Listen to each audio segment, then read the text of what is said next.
ഓം ശ്രീ ഗുരുഭ്യോ നമ. ജ്യോതിർഗമ ചാനലിലേക്ക് ഏവർക്കും സ്വാഗതം. ഇന്ന് ഞാൻ ചർച്ച ചെയ്യുന്നത് 2026 ഏപ്രിൽ മാസഫലം തുലാക്കൂറുകാർക്കും തുലാ ലഗ്നക്കാർക്കും എങ്ങനെയാകും എന്നുള്ളതിനെ പറ്റിയാണ്. അതായത് ചിത്ര നക്ഷത്രത്തിൻ്റെ അവസാനത്തെ 2 പാദം, ചോതി വിശാഖ നക്ഷത്രത്തിൻ്റെ ആദ്യത്തെ 3 പാദത്തിൽപ്പെടുന്നവർക്ക് ഏപ്രിൽ മാസം എങ്ങനെയാകും. ഇപ്പോൾ ഏപ്രിൽ മാസത്തെ ഫലം അറിയുന്നതിന് മുമ്പ് ആദ്യം ഏപ്രിൽ മാസത്തിൽ തുലാക്കൂറുകാർക്കും തുലാ ലഗ്നക്കാർക്കും ഗ്രഹസ്ഥിതി എങ്ങനെയെന്ന് നോക്കാം. ഇപ്പോൾ ജന്മ ലഗ്ന രാശ്യാധിപൻ ശുക്രനാണ്. ആ ശുക്രൻ ഏപ്രിൽ 19 7 നിന്നും 8 മാറുന്നു, അഷ്ടമത്തിലേക്ക് മാറുന്നു. സൂര്യൻ ഏപ്രിൽ 14 7 ഉച്ചരാശിയിലേക്ക് രാശി മാറുന്നു. ചൊവ്വ ഏപ്രിൽ 2 6 രാശി മാറുന്നു. ബുധൻ ഏപ്രിൽ 11 6 അതായത് ബുധൻ്റെ നീചരാശിയിലേക്ക് രാശി മാറുന്നു. ഗുരു 9 സഞ്ചരിക്കുന്നു. ശനി 6 സ്ഥിതി തുടരുന്നു. രാഹു 5 കേതു 11 സ്ഥിതി തുടരുന്നു. അതായത് കുജനും ബുധനും 6 മാറുന്നു എന്നതും സൂര്യൻ 7 മാറുന്നു എന്നതും ശുക്രൻ അഷ്ടമത്തിലേക്ക് മാറുന്നു എന്നുള്ളതുമാണ് ഏപ്രിൽ മാസത്തിലെ ഗ്രഹ മാറ്റത്തിൻ്റെ പ്രത്യേകത എന്ന് പറയുന്നത്. നമ്മൾ ഈ ഗ്രഹസ്ഥിതി അനുസരിച്ച് നമുക്ക് എങ്ങനെയായിരിക്കും തുലാക്കൂറുകാർക്കും തുലാ ലഗ്നക്കാർക്കും അവരുടെ ആരോഗ്യസ്ഥിതി എന്ന് നോക്കാം. പൊതുവായിട്ടുള്ള ആരോഗ്യസ്ഥിതി. ഇപ്പോൾ നമുക്ക് ആരോഗ്യസ്ഥിതി നോക്കുമ്പോൾ 2 7 ഭാവാധിപൻ ചൊവ്വയാണ്. ചൊവ്വ മാരക ഭാവാധിപനും കൂടിയാണ്. മാരകത്വമുള്ള ഗ്രഹമാണ് ചൊവ്വ. 2 7 ഭാവാധിപത്യം വരുന്നത് കൊണ്ട് ആ ചൊവ്വ 6 ഏപ്രിൽ 2 രാശി മാറുകയാണ്. അപ്പോൾ പൊതുവെ നമ്മൾ 6 മാരകാധിപനായിട്ടുള്ള ആ ചൊവ്വ വരുമ്പോൾ പൊതുവായിട്ട് നമ്മൾ ആരോഗ്യകാര്യത്തിൽ ശ്രദ്ധിക്കണം. പ്രത്യേകിച്ച് ആഹാരത്തിൽ വളരെ ശ്രദ്ധിക്കണം. 2 ഭാവാധിപന് 6 സ്ഥിതി വരുന്നു. അതുപോലെ ഈ 2 7 ഭാവാധിപനായിട്ടുള്ള ചൊവ്വ 6 വരിക എന്ന് പറയുമ്പോൾ 7 ഭാവാധിപനാണ് 6 വരുന്നത് എന്ന് പറയുമ്പോൾ 7 ഭാവത്തിൻ്റെ 12 ആ ചൊവ്വ രാശി മാറുന്നത് എന്നുള്ളത് കൊണ്ട് ജീവിത പങ്കാളിയുടെയോ ആരോഗ്യത്തിൽ ശ്രദ്ധിക്കണം. അതുപോലെ കുടുംബത്തിൽ ആർക്കെങ്കിലും എന്തെങ്കിലുമൊക്കെ ആരോഗ്യ പ്രശ്നങ്ങൾ വരാവുന്നുള്ള ഒരു സമയവും കൂടിയാണ് എന്നും കൂടെ മനസ്സിലാക്കുക. അതുപോലെ തന്നെ നമുക്ക് ഈ 18 വരെ ശുക്രൻ ജന്മലഗ്ന രാശിയിൽ ദൃഷ്ടി ചെയ്യുന്നുണ്ട്. അത് പൊതുവെ നമുക്ക് ചെറിയ സന്തോഷാനുഭവങ്ങൾ ഒക്കെ നമുക്ക് നൽകും. എങ്കിലും 19 മുതൽ ആ ജന്മരാശ്യാധിപനായിട്ടുള്ള ശുക്രൻ അഷ്ടമത്തിലേക്ക് മാറുകയാണ്. ഇപ്പം ശുക്രൻ അഷ്ടമ ഭാവാധിപനും കൂടിയാണ്. അഷ്ടമ ഭാവാധിപൻ അഷ്ടമത്തിലേക്ക് വരുന്നത് വിപരീത രാജയോഗമാണ്. എങ്കിലും ജന്മരാശ്യാധിപൻ അഷ്ടത്തിലേക്ക് വരിക എന്ന് പറയുമ്പോൾ ചിലർക്ക് ഈ ലോവർ അബ്ഡമൻ റിലേറ്റഡ് ആയിട്ടുള്ള എന്തെങ്കിലും ഇഷ്യൂസ്, ഇപ്പം പ്രോസ്ട്രേറ്റ് പ്രോബ്ലം ഉള്ളവർ, ബ്ലാഡർ റിലേറ്റഡ് ആയിട്ട് എന്തെങ്കിലും ഇഷ്യൂസ് ഉള്ളവർ, അവരൊക്കെ നമുക്ക് ഒരു കെയർ കൊടുക്കേണ്ടുന്ന സമയമാണ്. അപ്പം നമുക്ക് അതേസമയം അഷ്ടമഭാവാധിപൻ അഷ്ടമത്തിൽ തന്നെ വരുന്നു എന്നുള്ളത് കൊണ്ട് നമ്മൾ ടൈംലി ആയിട്ടുള്ള ട്രീറ്റ്മെൻറ്റിലൂടെ നമുക്ക് സഡനായിട്ടുള്ള റിക്കവറിക്കും സാധ്യതയുള്ളതായിട്ട് കാണുന്നു. ഇനി നമുക്ക് തൊഴിൽ സ്ഥിതി എങ്ങനെ നോക്കാം. തൊഴിൽ സ്ഥിതി നോക്കുമ്പോൾ 10ാം ഭാവാധിപൻ ചന്ദ്രനാണ്. ചന്ദ്രൻ പൊതുവെ വളരെ വേഗത്തിൽ ഫാസ്റ്റ് മൂവിങ് ആയിട്ടുള്ളൊരു പ്ലാനറ്റാണ്. ഇപ്പം 10 ഗ്രഹങ്ങളില്ല, 10 ഗ്രഹങ്ങളുടെ ദൃഷ്ടിയില്ല. ഇപ്പം സൂര്യൻ അതുപോലെ ശനി 6 ഉണ്ട്. ചൊവ്വ ഏപ്രിൽ 2 6 വരുന്നുണ്ട്. അപ്പോൾ ഇതൊക്കെ നമുക്ക് ഈ കർമ്മസ്ഥാനത്തിൻ്റെ ഭാഗ്യസ്ഥാനമാണ് ഈ 6 എന്ന് പറയുന്നത്. ഇപ്പോൾ കർമ്മസ്ഥാനത്തിൻ്റെ ഭാഗ്യസ്ഥാനത്ത് ശനിയുണ്ട്, സൂര്യനുണ്ട്, അതുപോലെ ചൊവ്വയുണ്ട്. അപ്പോൾ നമ്മൾ പൊതുവെ നമ്മുടെ അധ്വാനത്തിൻ്റെ ഒരു ഫലം നമുക്ക് കിട്ടാവുന്ന സമയമാണ്. അതുപോലെ തൊഴിലിടത്ത് നമ്മൾ വർക്കേഴ്സിനിടയിൽ നമുക്കൊരു നേതൃതലത്തിലേക്കൊക്കെ ഉയരുന്നതിനൊക്കെ സാധ്യതയുണ്ട്. എന്ത് പ്രശ്നങ്ങൾ വന്നാലും എന്ത് പ്രതിബന്ധങ്ങൾ വന്നാലും നമുക്കത് തരണം ചെയ്യാനുള്ള ഒരു കഴിവ് ഈ ഗ്രഹങ്ങളുടെ സ്ഥിതി കൊണ്ട് 6 സൂര്യനും ചൊവ്വയും ശനിയൊക്കെ വരിക വഴി ഉണ്ടാകും എന്ന് തന്നെ പറയാം. ഉദ്യോഗാർത്ഥികളെ സംബന്ധിച്ചിടത്തോളം ഇപ്പോൾ പ്രത്യേകിച്ച് സർക്കാർ തൊഴിലൊക്കെ ആഗ്രഹിക്കുന്നവർക്ക് ടെസ്റ്റിലോ ഇൻ്റർവ്യൂകളിലൊക്കെ പങ്കെടുക്കുകയാണെങ്കിൽ തീർച്ചയായിട്ടും അവർക്ക് നല്ല വിജയമൊക്കെ പ്രതീക്ഷിക്കാവുന്ന സമയമാണ്.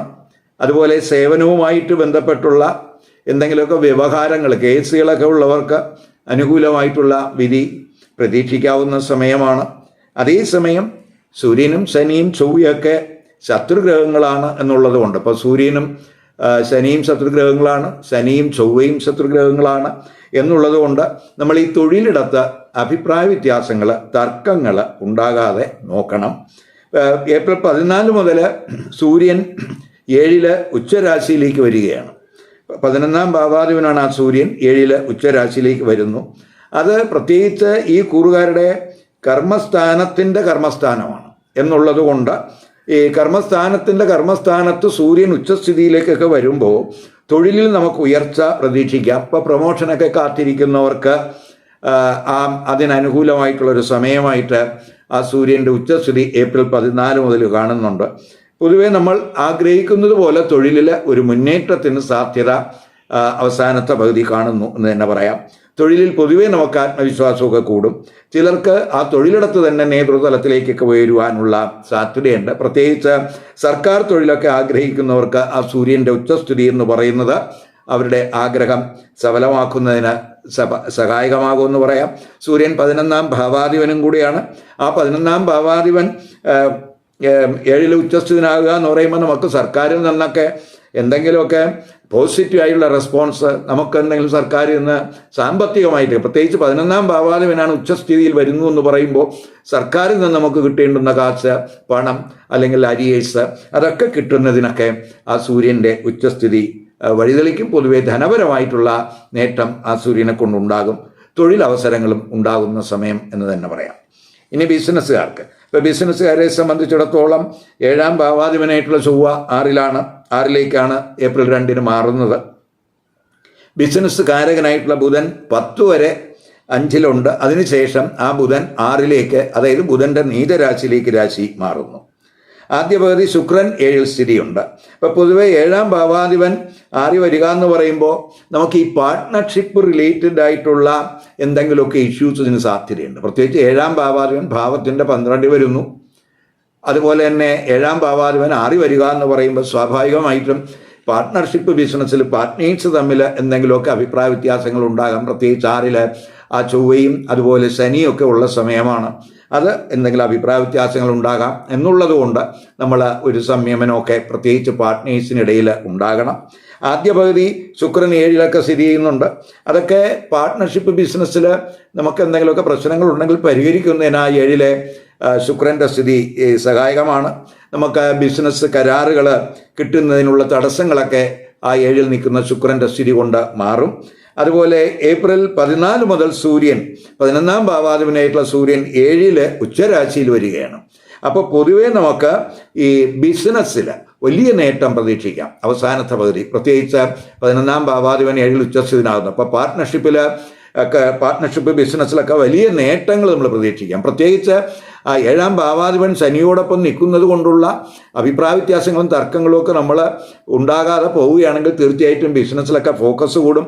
ബിസിനസ് വഴി സാമ്പത്തിക നേട്ടം ഉണ്ടാകും, ലാഭവർധന ഉണ്ടാകും. സെൽഫ് ഓൺഡ് ആയിട്ടുള്ള ബിസിനസ്സിലൊക്കെ ലാഭവർധന പ്രതീക്ഷിക്കാവുന്ന സമയമാണ്. ദൈനംദിന വരുമാനമൊക്കെ കൂടുന്നതിന് സാധ്യതയുള്ള സമയം കൂടിയാണ്. അപ്പോൾ പൊതുവേ നമുക്ക് അത് വലിയ നേട്ടം ഉണ്ടാകും ആ സൂര്യൻ 7ാം ഭാവരാശിയിൽ ഉച്ചസ്ഥിതിയിൽ വരിക വഴി എന്ന് തന്നെ പറയാം. അപ്പോൾ ബിസിനസ്സുകാർക്ക് പൊതുവെ അവസാനത്തെ പകുതി വലിയ സാമ്പത്തികമായിട്ടുള്ള ഗുണാനുഭവം കൂടും. ഇനി വിദ്യാർത്ഥികൾക്ക്, ഇപ്പോൾ വിദ്യാർത്ഥികളെ സംബന്ധിച്ചിടത്തോളം വിദ്യാകാരകൻ ബുധനാണ്. ആ ബുധൻ 6-ലേക്ക് രാശി മാറുന്നുണ്ട്. അതുപോലെ 9ാം ഭാവാധിപനായിട്ടുള്ള ബുധൻ അത് 10 വരെ 5-ൽ നിൽക്കുന്നു. 5-ൽ രാഹുസ്ഥിതിയുള്ള സമയമാണ്. ഇപ്പോൾ ചിലർക്ക് പഠനത്തിൽ ഈ രാഹുവും ബുധനൊക്കെ വരുമ്പോൾ ചെറിയൊരു കൺഫ്യൂഷനൊക്കെ ചിലപ്പോൾ ഉണ്ടാകാം. അതുപോലെ എങ്കിൽ തന്നെയും ആ 5-ൽ ഗുരുവിൻ്റെ ദൃഷ്ടിയുണ്ട്.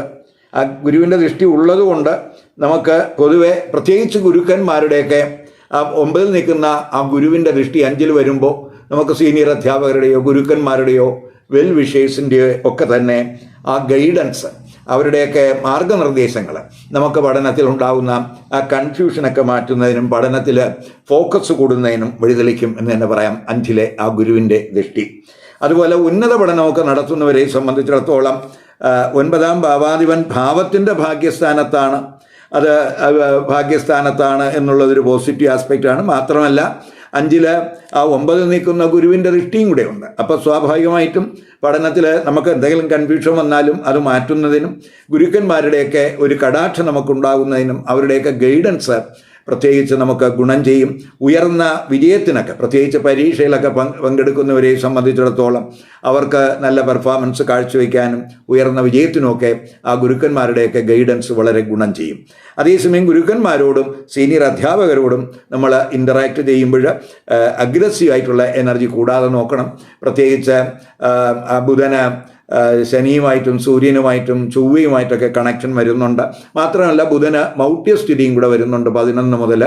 അപ്പോൾ നമുക്ക് സ്വാഭാവികമായിട്ടും ഗുരുക്കന്മാരോടുള്ള നമ്മുടെ കമ്മ്യൂണിക്കേഷനിലൊക്കെ ഒരു കെയർ വേണം. അപ്പോൾ അതിലൊക്കെ നമ്മൾ കെയർ കൊടുത്തു പോവുകയാണെങ്കിൽ, ഒരു വിനയമൊക്കെ അവരോട് നമ്മൾ നിലനിർത്തി പോവുകയാണെങ്കിൽ തീർച്ചയായിട്ടും നമുക്ക് പഠനപരമായിട്ടുള്ള നേട്ടങ്ങൾ പ്രതീക്ഷിക്കാവുന്ന സമയമാണ്.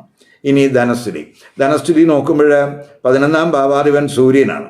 ആ സൂര്യൻ ഏപ്രിൽ 14 മുതൽ 11ാം ഭാവാധിപൻ നേട്ടത്തിൻ്റെ ഒരു സ്ഥാനത്തിൻ്റെ ഗ്രഹം ഉച്ചസ്ഥിതിയിലേക്ക് വരികയാണ് ഏപ്രിൽ 14 മുതൽ 7.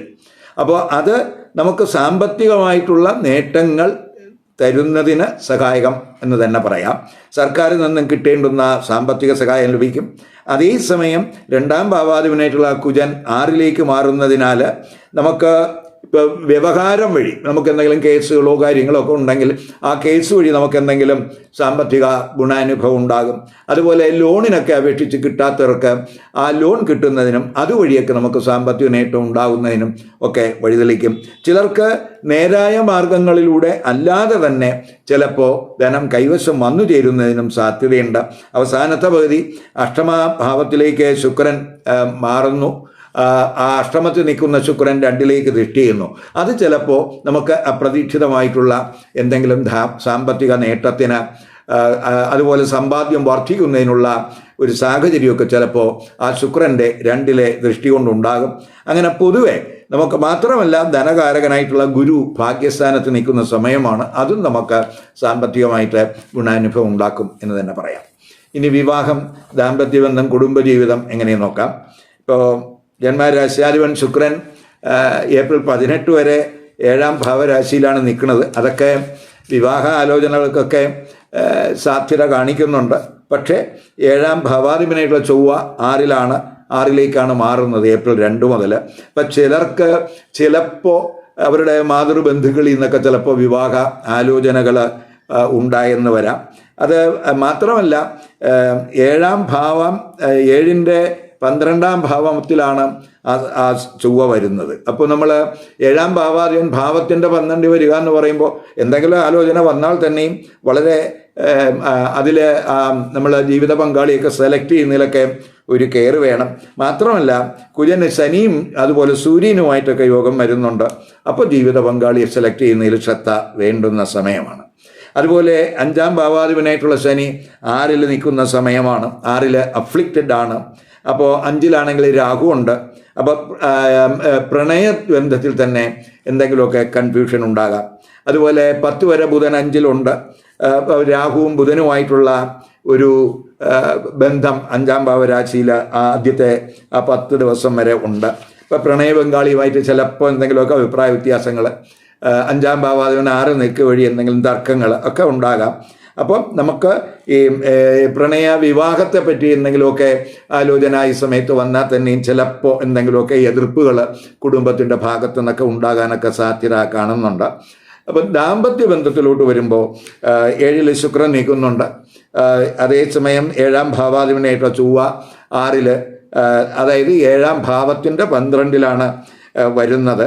അപ്പോൾ നമുക്ക് ചിലപ്പോൾ അത് ആ 7ാം ഭാവാധിപനായിട്ടുള്ള ചൊവ്വ അഫ്ലിക്റ്റഡ് ആയി നിൽക്കുന്ന സമയമായതുകൊണ്ട് നമുക്ക് ചിലപ്പോൾ ഈ ദൂരയാത്രകളെ ചൊല്ലി എന്തെങ്കിലുമൊക്കെ അഭിപ്രായ വ്യത്യാസങ്ങൾ ദമ്പതികളുടെ ഭാഗത്തുണ്ടാകാനൊക്കെ സാധ്യതയുണ്ട്. അതുപോലെ ചിലപ്പോൾ 7ാം ഭാവത്തിൻ്റെ 6 നിൽക്കുമ്പോൾ ജീവിത പങ്കാളിക്ക് എന്തെങ്കിലുമൊക്കെ ആരോഗ്യ പ്രശ്നങ്ങൾ, അങ്ങനെ ദാമ്പത്യ ബന്ധത്തിലൊരു സുഖക്കുറവൊക്കെ ചിലപ്പോൾ ഉണ്ടാകാൻ സാധ്യതയുണ്ട്. ചിലപ്പോൾ ജീവിത പങ്കാളിയുമായിട്ട് എന്തെങ്കിലുമൊക്കെ, കാരണം 7ാം ഭാവാധിപനായിട്ടുള്ള ചൊവ്വ ശനിയുമായിട്ട് നിൽക്കുന്നു. ശനി, സൂര്യൻ ഇങ്ങനെയുള്ള ആ ഗ്രഹങ്ങളുമായിട്ടാണ് നിൽക്കുന്നത്. അപ്പോൾ പൊതുവേ നമുക്ക് ഏഴാം ഭാവസംബന്ധമായിട്ട് എന്തെങ്കിലുമൊക്കെ അഭിപ്രായ വ്യത്യാസങ്ങൾ, തർക്കങ്ങൾ, ചിലർക്ക് ചിലപ്പോൾ ജീവിത പങ്കാളിക്കെതിരെ എന്തെങ്കിലുമൊക്കെ കേസുകളൊക്കെ ചിലപ്പോൾ ഉണ്ടാകാൻ സാധ്യതയുണ്ട്. അപ്പോൾ ഏഴിലൊക്കെ ആ ശുക്രൻ സ്ഥിതി ചെയ്യുന്ന സമയമായതുകൊണ്ട് പൊതുവേ നമുക്ക് ഈ ചില മംഗളകർമ്മങ്ങളിലൊക്കെ പങ്കെടുക്കുന്നതിനും വിവാഹ പാർട്ടികളിലൊക്കെ പങ്കെടുക്കുന്നതിനൊക്കെ സാധ്യതയുണ്ട്. ശുക്രൻ്റെ 7 സ്ഥിതി എന്ന് പറയുമ്പോൾ പൊതുവെ ജന്മരാശിയിലേക്ക് ആ ശുക്രൻ്റെ ദൃഷ്ടിയൊക്കെ ഉള്ള സമയമായതുകൊണ്ട് ഈ പ്രത്യേകിച്ച് ഈ കുറുകാരെ സംബന്ധിച്ചിടത്തോളം അല്പം ആകർഷകമായിട്ടുള്ള ഒരു വ്യക്തിത്വം, സൗന്ദര്യബോധമൊക്കെ കൂടുന്ന സമയമാണ്. അപ്പോൾ എതിർ ലിംഗക്കാരുമായിട്ടുള്ള ഇൻറ്റിമസിയിലൊക്കെ ഒരു കെയർ കൊടുത്തു പോകണം. ഇപ്പോൾ സീക്രട്ടായിട്ട് എന്തെങ്കിലുമൊക്കെ റിലേഷൻഷിപ്പ്, സീക്രട്ട് അഫെയർസൊക്കെ ഉള്ളവർ ഒരു ശ്രദ്ധ കൊടുത്തു പോകേണ്ടുന്ന സമയമാണ്. കാരണം ഈ 7ലേക്കൊക്കെ ഏപ്രിൽ 14 മുതൽ ആ സൂര്യൻ്റെയൊക്കെ ദൃഷ്ടി വരുന്നുണ്ട്. അപ്പോൾ സീക്രട്ട് അഫെയർസ് എന്തെങ്കിലുമൊക്കെ ഉണ്ടെങ്കിൽ അതൊക്കെ ചിലപ്പോൾ വെളിച്ചത്ത് വരാനൊക്കെ സാധ്യതയുണ്ട്. അവിടെ ശ്രദ്ധിക്കുക. ശുക്രൻ 8ാം ഭാവാധിപനായിട്ടാണ് 7 നിൽക്കുന്നത്. അപ്പോൾ ചിലപ്പോൾ ജീവിത പങ്കാളിയുടെ പേരൻസുമായിട്ട് എന്തെങ്കിലുമൊക്കെ പ്രശ്നങ്ങൾ ഉണ്ടെങ്കിൽ ഈ അഷ്ടമ ഭാവാധിപൻ ഭാവത്തിൻ്റെ 12 വരുമ്പോൾ സ്വാഭാവികമായിട്ടും നമുക്ക് ഈ ജീവിത പങ്കാളിയുടെ പേരൻസുമായിട്ട് എന്തെങ്കിലും ഇപ്പം നമ്മുടെ വിവാഹ സംബന്ധമായ വിഷയങ്ങളെ ചൊല്ലി എന്തെങ്കിലുമൊക്കെ അഭിപ്രായ വ്യത്യാസങ്ങൾ ഉണ്ടെങ്കിൽ ആ അഭിപ്രായ വ്യത്യാസങ്ങൾ ജീവിത പങ്കാളിയുടെ പേരൻസുമായിട്ടുള്ള അഭിപ്രായ വ്യത്യാസങ്ങളൊക്കെ പൊതുവെ പരിഹരിക്കുന്നതിനൊക്കെ സാധ്യതയുണ്ട്. അങ്ങനെ ഇനി നമ്മൾ കുടുംബ ജീവിതത്തിലോട്ടൊക്കെ വരുമ്പോൾ ഈ 2ാം ഭാവാധിപനായിട്ടുള്ള ചൊവ്വ 6ൽ നിൽക്കുന്ന സമയമാണ്. അതുപോലെ 4ാം ഭാവാധിപനായിട്ടുള്ള ശനിയും 6ൽ നിൽക്കുന്ന സമയമാണ്. അതുപോലെ തന്നെ സൂര്യൻ ആദ്യ പകുതി 6ലാണ് നിൽക്കുന്നത്. ഇപ്പം രവി, ശനി, കുജൻ ഒക്കെ തന്നെ ശത്രുഗ്രഹങ്ങളുമാണ്. അപ്പം ഈ 2ഉം 4ഉം ഭാവാധിപന്മാരെല്ലാം തന്നെ ആഗ്നേയ സ്വഭാവമൊക്കെ കാണിക്കുന്ന ഗ്രഹങ്ങളാണ്. അപ്പോൾ കുടുംബ അംഗങ്ങളുമായിട്ട് നമ്മൾ കമ്മ്യൂണിക്കേഷനിലൊക്കെ വളരെ ശ്രദ്ധിക്കണം. ഇപ്പോൾ സംസാരത്തിൽ ശ്രദ്ധിച്ചില്ല എങ്കിൽ അഭിപ്രായ വ്യത്യാസങ്ങൾ, അത് കുടുംബത്തിൽ എന്തെങ്കിലുമൊക്കെ തർക്കങ്ങളൊക്കെ ഉണ്ടാകുന്നതിനൊക്കെ വഴിതെളിക്കാം. അതുപോലെ തന്നെ കുജൻ 9ൽ 12ലൊക്കെ തന്നെ ജന്മരാശിയിലൊക്കെ ആ കുജൻ്റെയൊക്കെ ദൃഷ്ടി വരുന്ന സമയമാണ്. അപ്പോൾ ചിലപ്പോൾ പേരൻസുമായിട്ടൊക്കെ എന്തെങ്കിലുമൊക്കെ ഭിന്നത, അഭിപ്രായ വ്യത്യാസങ്ങളൊക്കെ ഉണ്ടാകാം. അതുപോലെ ചിലപ്പോൾ ഈ പ്രോപ്പർട്ടി റിലേറ്റഡ് ആയിട്ട് എന്തെങ്കിലുമൊക്കെ ഡിസ്പ്യൂട്ട്സ് 4ാം ഭാവാധിപൻ 6ൽ നിൽക്കുന്ന സമയമാണ്. അതുമായിട്ട് ബന്ധപ്പെട്ട് എന്തെങ്കിലും ഡിസ്പ്യൂട്ട്സ് അല്ലെങ്കിൽ അതൊക്കെ എന്തെങ്കിലും ചിലപ്പോൾ കേസുകൾ, പ്രോപ്പർട്ടി റിലേറ്റഡ് ആയിട്ടുള്ള കേസുകൾ, ഫാമിലി റിലേറ്റഡ് ആയിട്ടുള്ള കേസുകളൊക്കെ ചിലപ്പോൾ ചിലർക്കുണ്ടായെന്നൊക്കെ വരാം. അവസാനത്തെ പകുതിയൊക്കെ ജന്മലഗ്ന രാശാധിപനായിട്ടുള്ള ശുക്രൻ അഷ്ടമത്തിലേക്ക് സ്വക്ഷേത്രത്തിലേക്ക് മാറുമ്പോൾ അപ്രതീക്ഷിതമായിട്ടുള്ള ചില സാമ്പത്തിക നേട്ടങ്ങൾ ഈ കുറുകാർക്ക് ഉണ്ടാകുന്നതിനും സാധ്യതയുണ്ട്. അതുമാത്രമല്ല ശുക്രൻ 2ലൊക്കെ ദൃഷ്ടി ചെയ്യുന്നത് കൊണ്ട് കുടുംബത്തിൽ ചെറിയ സന്തോഷാനുഭവങ്ങളൊക്കെ അവസാനത്തെ പകുതി ഉണ്ടാകാനും സാധ്യതയുണ്ട്. ഏപ്രിൽ 1, 2, 16, 17, 20, 21, 28, 29 ഈ ദിവസങ്ങൾ പ്രത്യേകിച്ച് ഈ കുറുകാരെ സംബന്ധിച്ചിടത്തോളം അനുകൂല ദിവസങ്ങളായിട്ട് കാണുന്നില്ല. അതുകൊണ്ട് ഈ ദിവസങ്ങളിൽ ശുഭ കർമ്മങ്ങൾ ഒഴിവാക്കണം. അതുപോലെ പുതിയ എന്തെങ്കിലും സംരംഭങ്ങളൊക്കെ തുടങ്ങാൻ ആഗ്രഹിക്കുന്നവരും ഈ ദിവസങ്ങളിൽ അത് ഒഴിവാക്കണം. അതുപോലെ സുപ്രധാന തീരുമാനങ്ങൾ കഴിവതും ഈ ദിവസങ്ങളിൽ എടുക്കാതിരിക്കാനും ശ്രദ്ധിക്കണം. ഇവിടെ ഞാൻ പറഞ്ഞതെല്ലാം തന്നെ ഏപ്രിൽ മാസത്തെ ഗ്രഹസ്ഥിതി വച്ചിട്ടുള്ള ഒരു ഫലമാണ്, ഒരു പൊതുഫലമാണ്. അത് അതേസമയം ഈ പൊതുഫലത്തിൽ ഈ പൊതുഫലത്തിൽ ഏറ്റക്കുറച്ചിൽ വരാം, ഗുണാനുഭവം കൂടാൻ, ചിലപ്പോൾ ഗുണാനുഭവം കുറയാം. അതൊക്കെ പ്രത്യേകിച്ച് ഈ കുറുകാർക്ക് ജാതകത്തിൽ നിൽക്കുന്ന ഗ്രഹങ്ങളുടെ അതായത് ദശ, അപകാരം, ഛിദ്രം അതൊക്കെ ജാതകത്തിൽ ഇഷ്ടസ്ഥാനത്ത് നിൽക്കുന്ന ഗ്രഹങ്ങളുടേതാണോ അനിഷ്ടസ്ഥാനത്ത് നിൽക്കുന്ന ഗ്രഹങ്ങളുടേതാണോ എന്നുള്ളതിനനുസരിച്ച് ഈ പൊതുഫലത്തിൽ അവയുടെ സ്വാധീനം കൂടും. അതനുസരിച്ച് പൊതുഫലത്തിൽ മാറ്റങ്ങൾ ഉണ്ടാകാനും സാധ്യതയുണ്ട്. ഇപ്പം ഇവിടെ ഞാൻ ഈ തുലാക്കൂറുകാരുടെയും തുലാ ലഗ്നക്കാരുടെയും ഫലമാണ് പറഞ്ഞത്. ഇപ്പം തുലാക്കൂറിൽ പെടുന്ന ചിലർ മാത്രമേ തുലാ ലഗ്നക്കാരായിട്ട് വരുള്ളൂ, ബാക്കിയുള്ളവർക്കെല്ലാം മറ്റു ലഗ്നരാശികൾ വരാം. അപ്പോൾ ഈ തുലാക്കൂറുകാർക്ക് തുലാ ലഗ്നമല്ലാതെ മറ്റു ലഗ്നരാശികളാണ് വന്നിട്ടുള്ളതെങ്കിൽ ആ ലഗ്നരാശി ഈ കൂറിൻ്റെ ഇഷ്ടസ്ഥാനത്താണോ വന്നിട്ടുള്ളത്.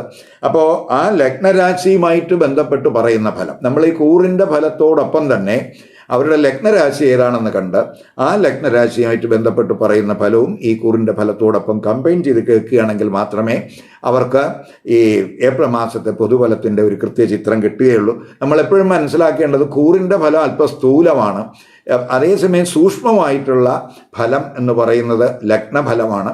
അതുകൊണ്ട് ഈ കൂറിൽ ജനിച്ച ഈ തുലാക്കൂറിലെ നക്ഷത്രത്തിൽ ജനിച്ചവർക്ക് എവിടെയാണ് ലഗ്നം വന്നിട്ടുള്ളതെന്ന് നമ്മൾ കാണുക. അപ്പോൾ ആ ലഗ്നരാശിയുമായിട്ട് പറയുന്ന ഫലവും കൂടെ ഇതെടുക്കണം. അത് ആ ലഗ്നഫലത്തിന് കൂടുതൽ സ്വാധീനം ഉണ്ടാകും എന്നും കൂടെ മനസ്സിലാക്കുക. ഈ വീഡിയോ ഇഷ്ടപ്പെട്ടുവെങ്കിൽ ലൈക്ക് ചെയ്യുക, ഷെയർ ചെയ്യുക. അതുപോലെ സബ്സ്ക്രൈബ് ചെയ്യാത്തവർ സബ്സ്ക്രൈബ് ചെയ്ത് കാണുക. മറ്റൊരു പുതിയ വിഷയമായി അടുത്ത വീഡിയോയിൽ കാണാം. നമസ്കാരം.